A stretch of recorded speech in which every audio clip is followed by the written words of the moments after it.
जय श्री राधे। मैं आचार्य प्रसून कौशल, astrologer and motivational speaker. हमारे यूट्यूब चैनल में आप सभी सुधी श्रोताओं का स्वागत है। आज है मातृत्व दिवस, माँ का दिवस। वैसे तो सभी दिवस ही माँ के हैं, पर आज स्पेशल है कुछ। मातृत्व दिवस की मैं आप सभी को शुभकामनाएं देता हूँ, बधाई देता हूँ। पुत्रो जायेत क्वचिदपि कुमाता न भवति। पुत्र कुपुत्र हो सकता है, पर माता कुमाता नहीं हो सकती। खुद गीले में सोकर उसने तुमको सूखे में रखा, और तुम्हें खिलाया पूरा भोजन, अगर बचा तो खुद चखा। माँ का एक कर्ज है तुम पर, कभी चुका ना पाओगे, और तुमको नरक भोगना होगा माँ को अगर सताओगे।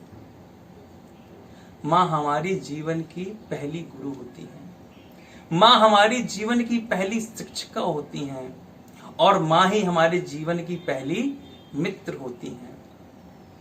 माँ वात्सल्य की प्रतिमूर्ति हैं, वात्सल्य की छाया हैं, प्रेम की मूर्ति हैं, करुणा की मूर्ति हैं।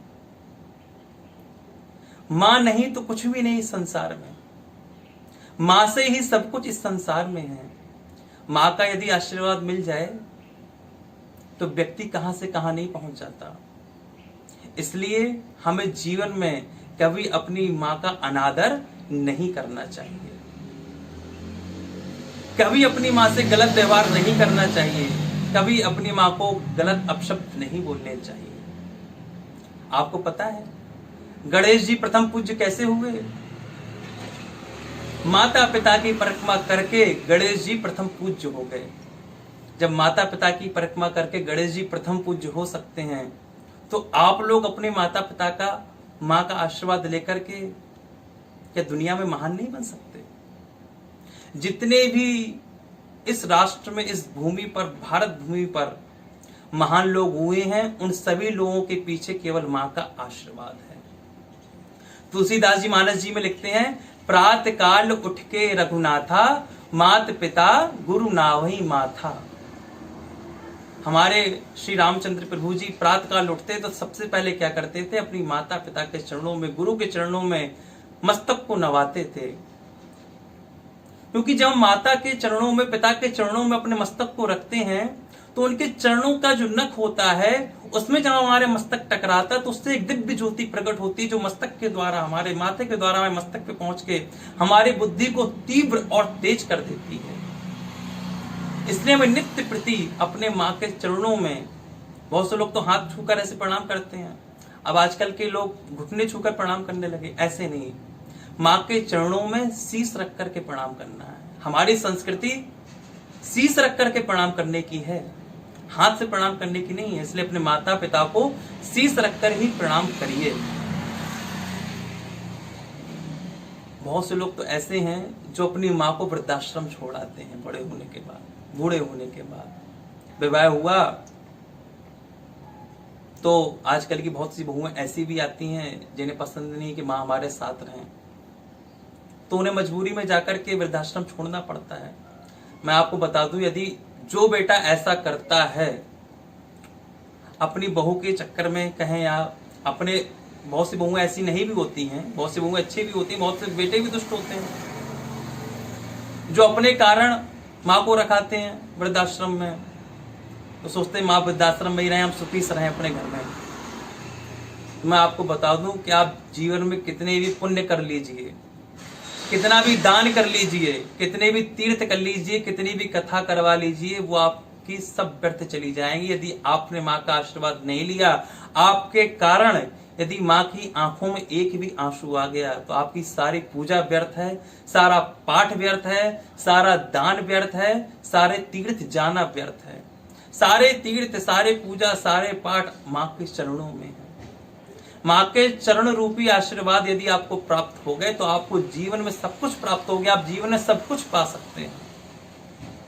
और ज्योतिष शास्त्र के अनुसार भी यदि देखा जाए तो चंद्रमा जो है वो माँ का कारक है और मन का भी कारक है।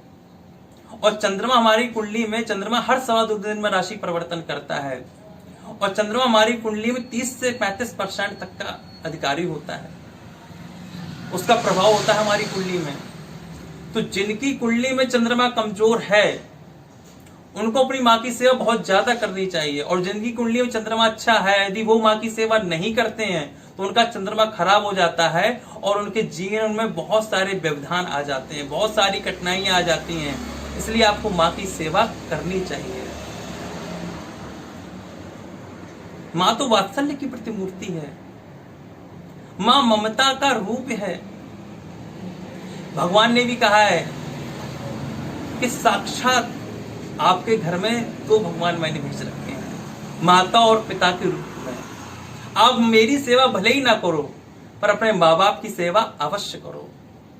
आप पता चला दिन भर भगवान की पूजा कर रहे हैं, दिन भर भगवान का भजन कर रहे हैं, माता पिता का अपमान कर रहे हैं, तो भगवान भी उस सेवा से तो संतुष्ट नहीं होते। भगवान केवल उसी से ही संतुष्ट होते हैं जो अपने माता पिता का आदर करते हैं, माता पिता का सम्मान करते हैं, माता पिता की सेवा करते हैं। यदि आपको अपनी कुंडली का चंद्रमा अच्छा करना है तो माता के डेली आधे घंटे चरण दबाइए, पिताजी के भी आधे घंटे डेली चरण दबाइए। माँ ने प्रसन्न होकर के एक बार आपके मस्तक पर अपना हाथ रख दिया, समझिए आप तर गए। वो प्रसन्नता हृदय से होनी चाहिए। माँ का आशीर्वाद पा करके बड़े बड़े लोग, बड़े बड़े धुरंधर लोग जिन्होंने अपने इतिहास में अपना नाम दर्ज करा दिया, उनको माँ का ही तो आशीर्वाद प्राप्त था। और ऐसे बहुत से बड़े बड़े धुरंधर लोग हैं जिन्होंने अपनी माँ का अपमान किया और वो नीचे आ गए जमीन पर। इसलिए आप लोग याद रखिए कि यदि आपको नरक जाने से बचना है, मैं उन सभी लोगों के लिए कहना चाहता हूं जो अपनी माँ का अनादर करते हैं, और मैं उन लोगों से भी कहना चाहता हूं जो दिन भर में कम से कम 100 से 50 माँ की गालियां अपने मुख से देते हैं। माँ की, बहन की गालियां जो अपने मुख से देते हैं उन्हें नरक भोगना पड़ेगा। ध्यान रखिए, उन्हें भगवान भी माफ नहीं करते, क्योंकि जैसे आपकी माँ है सम्मान के लायक, वैसे दूसरे की माँ भी सम्मान के लायक है। आप अपनी माँ का तो सम्मान कर रहे हैं पर दूसरे की माँ को गाली देना, इसका मतलब आप अपनी भी माँ का अपमान कर रहे हैं। क्योंकि माँ तो माँ होती है, वो आपकी हो चाहे दूसरे की हो चाहे किसी की भी हो, माँ बहन तो सबकी होती है ना।